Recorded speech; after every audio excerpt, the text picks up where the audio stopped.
Les agradezco su presencia el día de hoy. Me he permitido preparar una presentación PowerPoint para que ustedes puedan seguir un poco la línea que he tratado.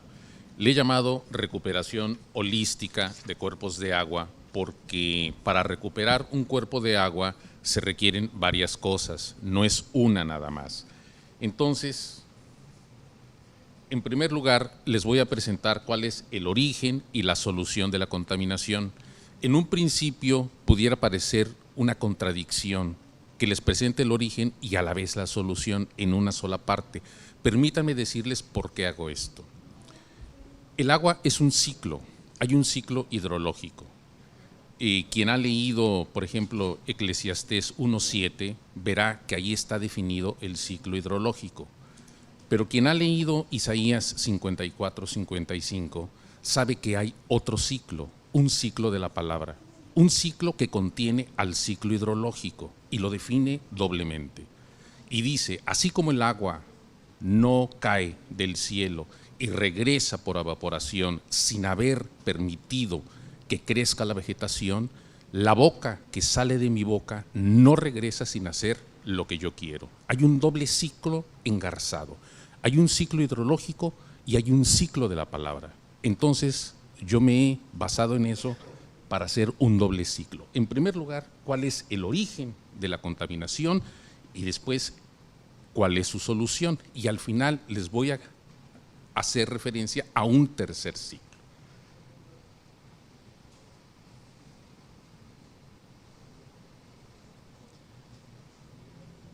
Parece que va a la izquierda esto. Bueno, el origen de la contaminación es multifactorial. No le podemos decir que alguien es estrictamente el responsable, en el doble sentido, de culpable y de agente que permita recuperar el agua. Hay aspectos geológicos y atmosféricos, es cosa de manejo de cuencas. Si nosotros no cuidamos el suelo, viene la erosión, arrastra los sedimentos, el cambio de uso del suelo, las actividades productivas, tanto de la agricultura como de la industria, los asentamientos humanos, cuando tenemos una disposición inadecuada de residuos sólidos o cuando las descargas de las ciudades no reciben un tratamiento apropiado, todo eso en conjunto llevan a la contaminación de los cuerpos de agua.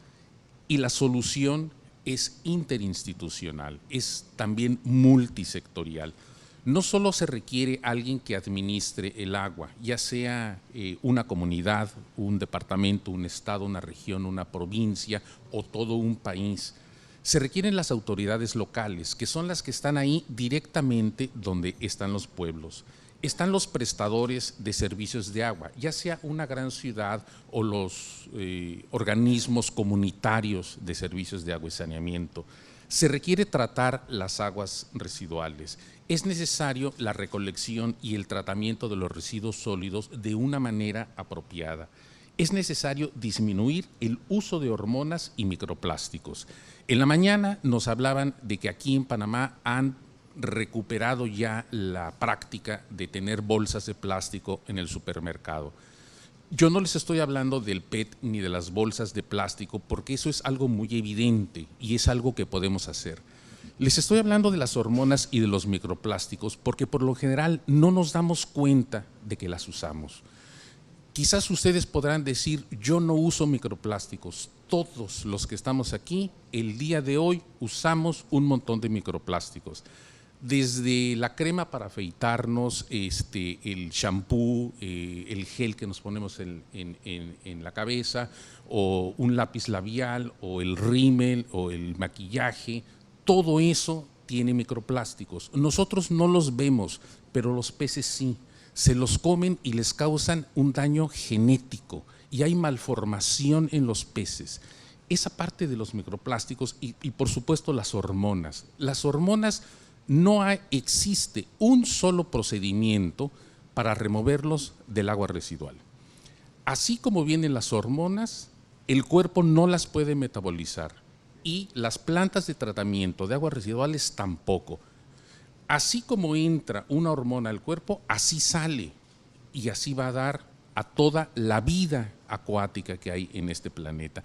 Ese es algo que tenemos que hacer en todo el mundo, controlar el uso de hormonas y de microplásticos y, por supuesto, lograr consensos. Lo he subrayado porque es muy importante y va ligado con el tercer ciclo que veremos después.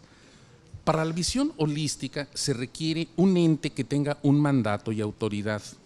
Y por autoridad no me refiero a, digamos, a una autoridad administrativa.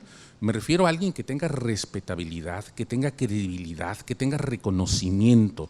La autoridad es ética o no lo es. A esa autoridad me refiero.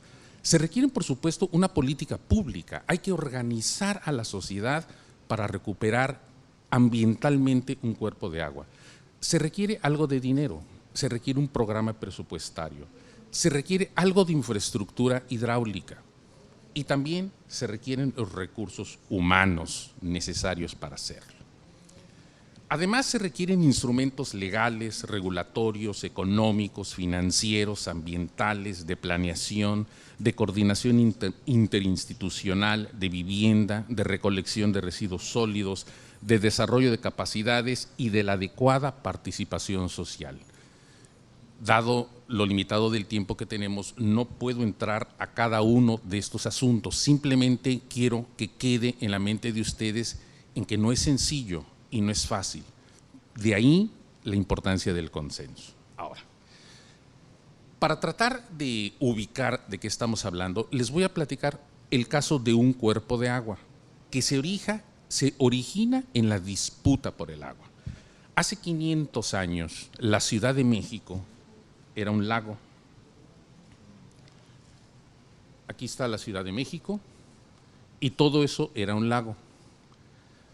Como tenemos tantas personas viviendo ahí y como están dentro de una cuenca endorreica, es decir, es una cuenca cerrada, la cantidad de agua que ocurre ahí de manera natural es insuficiente para la cantidad de personas que viven ahí.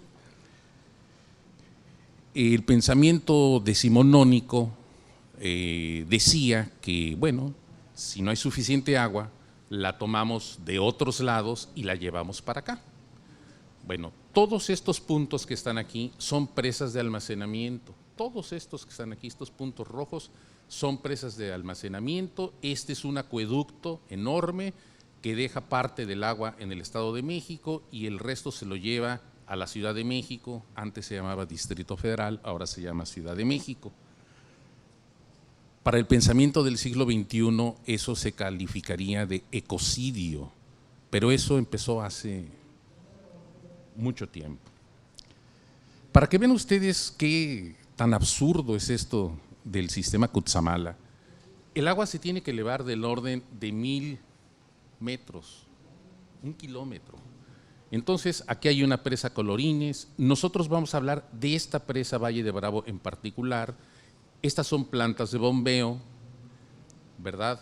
Después aquí hay un túnel, hay una torre de oscilación para evitar el golpe de ariete y después tanque de regulación, otro tanque de regulación, otro túnel y finalmente llega a la zona metropolitana de la Ciudad de México.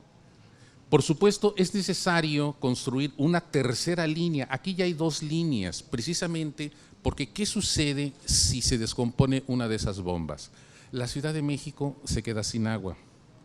Ahora, la Ciudad de México está construida en el fondo de un lago.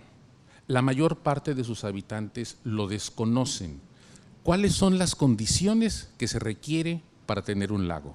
Son 2 fundamentalmente. En primer lugar, que tengan una depresión, una concavidad.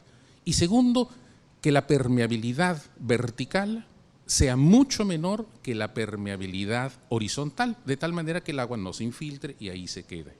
La pregunta es, en la actualidad, ¿esas condiciones se siguen dando en la Ciudad de México o no?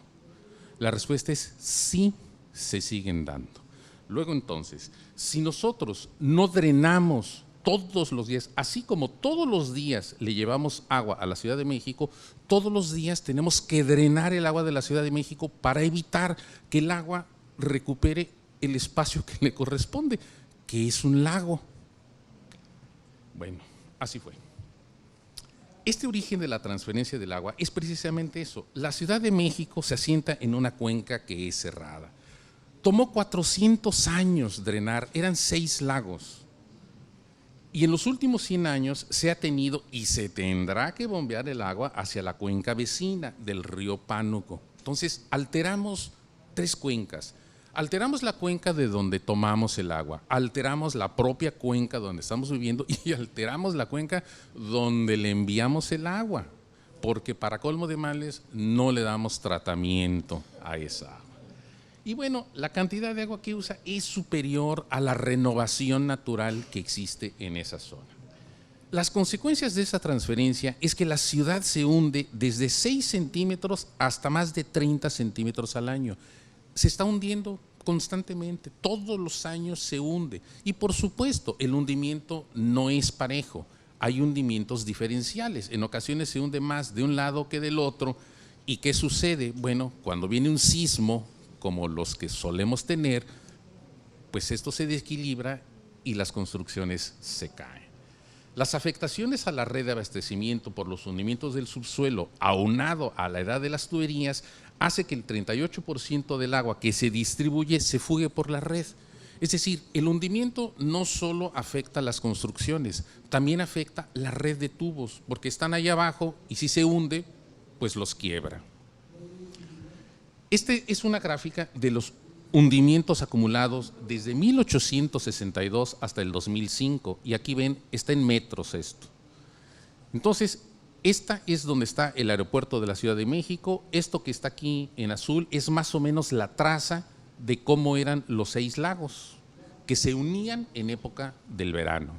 Esta es la parte central de la Ciudad de México. Vean ustedes cómo está aquí esta parte, porque otra parte de los daños mayores que tuvimos en el pasado sismo de 19 de septiembre, este era el lago como originalmente estaba hace 500 años. Aquí, esta serie de puntos rojos son donde las edificaciones tuvieron mayores daños, porque precisamente es la zona de transición entre el lago y la tierra firme y es donde el suelo está más débil. Pero insisto, la gente que vive ahí, yo ya no vivo ahí, no sabe que vive en el fondo de un lago. Ha sido bastante difícil convencerlos de que así es, porque como no ven el agua, creen que no es cierto, pero viven en el fondo de un lago. Por supuesto, humanamente es de escala casi imposible revertir esto. Tomaría cientos de años retirar a la población de ahí. Hernán Cortés llegó en 1521. En 1533, tan solo 12 años después de haber llegado, el virrey le envió una carta al rey de España diciéndole que había que sacar la Ciudad de México de ahí porque se inundaba todos los años. A Hernán Cortés, sus comandantes le decían, no ponga la ciudad aquí, no caben, póngalas afuera. Y dijo, no, aquí la ponemos. Ahí fundó la ciudad, se fue de México y nos dejó el problema. Bueno, volvamos al lago del Valle de Bravo. El Valle de Bravo está en medio del problema, ¿sí? Porque vienen de acá y nomás ven pasar el agua, pero también les dejan el problema.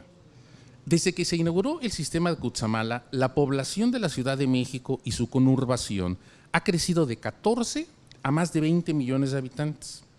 La superficie urbanizada ha aumentado 3.6 veces y la capacidad instalada, o sea, lo que se envía, la transferencia, se ha incrementado de 4 a 19 metros cúbicos por segundo. Es un mundo de agua. Ahora, ¿cuáles son los indicadores del deterioro ambiental en ese lago en particular? En primer lugar, la deforestación. Debido a la tala clandestina, el uso de leña como combustible, la incidencia de plagas forestales, los incendios y a la explotación legal, no ilegal, sino legal, se registra la pérdida de más de 10,000 hectáreas de bosque. El cambio de uso de suelo y el manejo inadecuado del suelo se ha incrementado significativamente debido a la explotación agrícola y ganadera. Tanto las prácticas agrícolas como las ganaderas son extensivas e inadecuadas y se usan técnicas no conservacionistas y de bajo rendimiento. Se practica la agricultura de temporal y de riego por gravedad, ambos con baja rentabilidad, y el ganado pase libre, pisando y comiendo brotes del bosque. Es decir, ustedes llegan, hacen una reforestación y llega el ganado y lo deshace. La erosión. El 85% de los suelos de la cuenca presentan cierta afectación. Debido a los intensos procesos de erosión, se produce una significativa acumulación de solves en el lago, que van de 1 centímetros por año a 1.2 millones de metros cúbicos. Perdón, aquí hay un error, ups. Aquí hay un error, por favor. Esto son hectómetros cúbicos al año, ¿sí? De 1 a 1.2 hectómetros cúbicos al año, es decir, millones de metros cúbicos por agua. Esa es la acumulación de asolves en el lago. La reducción de la superficie y profundidad del lago. Se produce una disminución de 40 kilómetros cuadrados de la superficie lagunar y se llegan a registrar descensos de hasta 2.6 metros de profundidad. El principal uso de ese lago es turístico. Ahí hay veleros, hay pesca, hay una serie de cosas. Cuando la profundidad del lago desciende 2.6 metros, uno no puede ni siquiera utilizar los muelles. Hay una afectación significativa a la economía del lugar. La carga orgánica en el lago. Las descargas de aguas residuales sin tratar, proveniente de 15 sitios, porque alrededor del lago hay una serie de pueblos, aproximadamente 215 litros por segundo, y la contaminación difusa en toda la ribera del lago, aportan una gran cantidad de carga orgánica y nutrientes al lago. Eso lo que causa es que crecen las algas, crecen las bacterias, crece una serie de microorganismos que prácticamente eutrofizan al lago. Es como si lo pudrieran el agua del lago. La contaminación de suelo y agua. Debido a que el 33% de la basura no se recolecta, a que el 70% de las aguas residuales de las zonas urbanas y rurales no se trata, son 120,000 habitantes en esa cuenca, y a las descargas de drenes agrícolas de 400 a 800 litros por segundo, el lago, algunos manantiales y pozos, al igual que grandes superficies de suelo, presentan altos grados de contaminación. La carga interna. La constante y cada vez mayor acumulación de sedimentos contaminados en el fondo del lago supera significativamente su capacidad de restauración natural. Amenazas a especies vivas. Se encuentra en riesgo de extinción 4 especies acuáticas y 32 vegetales terrestres. Caída de la producción pesquera. Por efecto de la utilización de métodos de pesca inadecuados, la introducción de especies exóticas como la trucha, la carpa, la mojarra, la sobreexplotación pesquera y las alteraciones del hábitat como turbidez, salinidad, lirio, la producción pesquera se ha reducido a la mitad. Entonces, no solo afecta el turismo, sino también afecta la pesca. El deterioro de la calidad del agua del Valle de Bravo. Derivado de la contaminación, el agua presenta alta turbidez, ensalitramiento, altas concentraciones de nutrientes en zonas puntuales y abatimiento del nivel del oxígeno disuelto en algunas zonas específicas. Bajo estas condiciones, el lago se clasifica como un cuerpo de agua eutrofizado, es decir, tiene un color verdoso, crecen algas, tiene bacterias cianófitas, es verdaderamente un desastre. Tiene incluso un olor que no es apropiado para el turismo. Además, hay una baja cultura ambiental. La falta de una visión compartida respecto a los problemas de la cuenca, la poca continuidad de los programas y compromisos, la existencia de una red social de participación y comunicación fragmentadas entre las comunidades y la carencia de un acuerdo institucional son factores que no permiten adoptar un plan de largo plazo, con metas y recursos humanos, financieros y materiales compartidos. también hay una baja conciencia. La mayor parte de la población no tiene información apropiada sobre la problemática ambiental y en consecuencia posee poca conciencia del deterioro y de la sobreexplotación del agua, el suelo y el bosque en la cuenca. Y por si todo esto fuera poco, hay una falta de fuentes de trabajo alternativas. Debido a las condiciones de pobreza extrema en el 60% de la población rural de la cuenca y a la falta de empleos, se potencia la explotación de los recursos naturales. Es decir, la gente no tiene empleo, el lago ya no les permite vivir y entonces van al bosque, cortan un árbol, lo hacen leña y lo venden. Y entonces eso potencia el problema. Ahora, ¿cuál es la presión hídrica?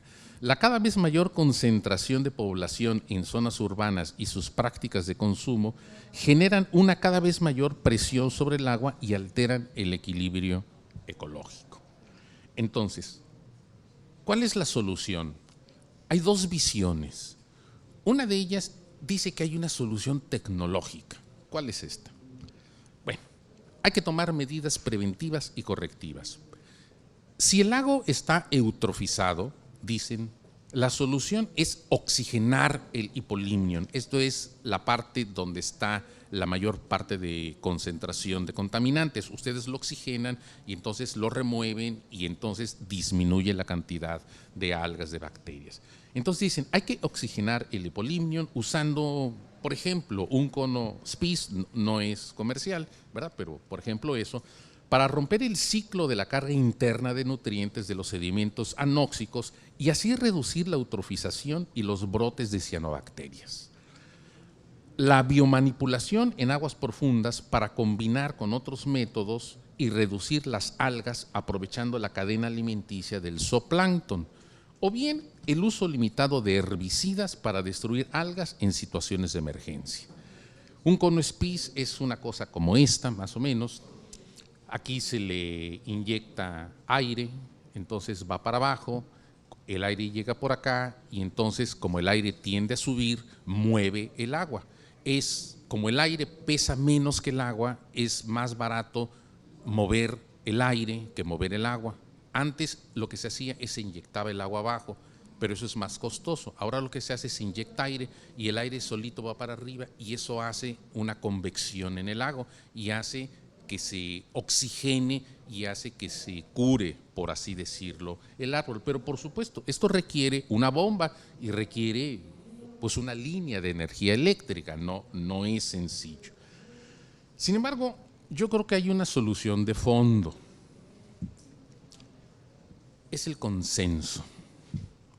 No obstante las medidas preventivas para recuperar la calidad del agua en la presa Valle de Bravo y la calidad ambiental de su cuenca de captación, el ingrediente más importante es el consenso. Si nosotros no convencemos a la gente que vive en la parte de arriba que cuando quita un árbol o cuando quita la cobertura vegetal va a venir un arrastre de sedimentos que afecta al que está abajo, no nos vamos a poder de acuerdo nunca.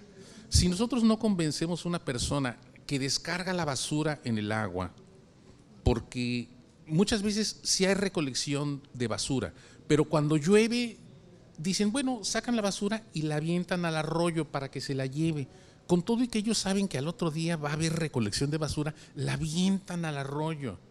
Hay que convencerlos de eso, hay que ir y hay que convencerlos, hay que trabajar esa parte.